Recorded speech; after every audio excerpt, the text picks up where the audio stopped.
I never thought I'd inherit anything. I didn't have any rich relatives, and honestly, I didn't have many relatives at all. When an official envelope with a notary's seal showed up in my mailbox, I assumed it was a mistake. But the name on it was mine. Full name, middle name included. Inside was a letter. Dear Mr. Andre, we inform you that you are the sole heir to the estate of the late Artur Kravitz. For further details, please appear at the following address. I had never heard of any Artur Kravitz. The name meant nothing to me, but curiosity got the better of me. The house I was to inherit stood on the outskirts of a small village, an old but well-kept cottage surrounded by a tall fence. The notary quickly completed the paperwork and handed me the keys, looking at me with a strange relief, as if he couldn't wait to pass it on and forget about it. Inside, the place felt too tidy, as if someone had been preparing for my arrival.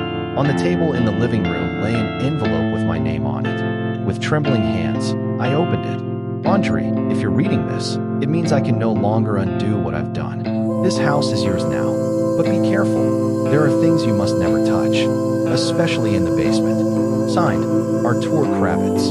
A cold shiver ran down my spine. Why would a stranger leave me a house with such a warning? And what was I not supposed to touch?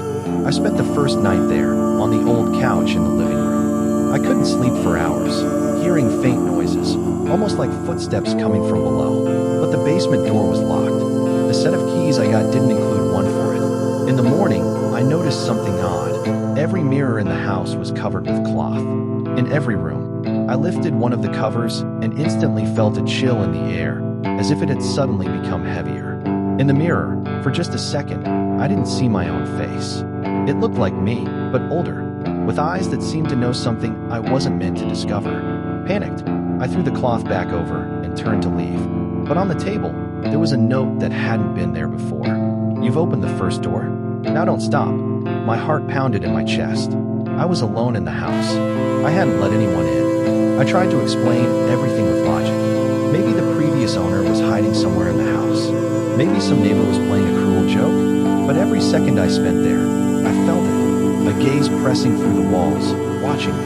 That evening, I decided to explore the house more thoroughly. In one of the bedrooms, beneath an old rug, I found a hatch. A small one, with icy air seeping through the cracks. There was no lock, just a heavy lid I had to lift with both hands.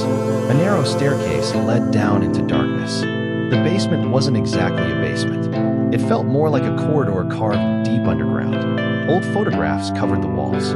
At first, landscapes, but the further I went, the more faces appeared in the pictures, and among them mine. A photo of me as a kid, on my little bicycle, in a yard I recognized. Except, I knew this photo didn't exist. My family never had one like it.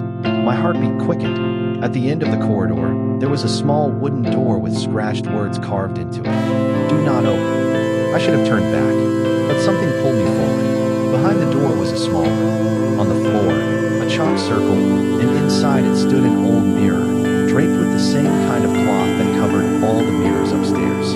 Next to it lay another letter. Andre, you are not a random heir. This house chooses those who can bear the weight. If you lift the cloth, there will be no turning back. I stood there, holding the letter, feeling the air shift around me. It was as if the house itself was holding its breath.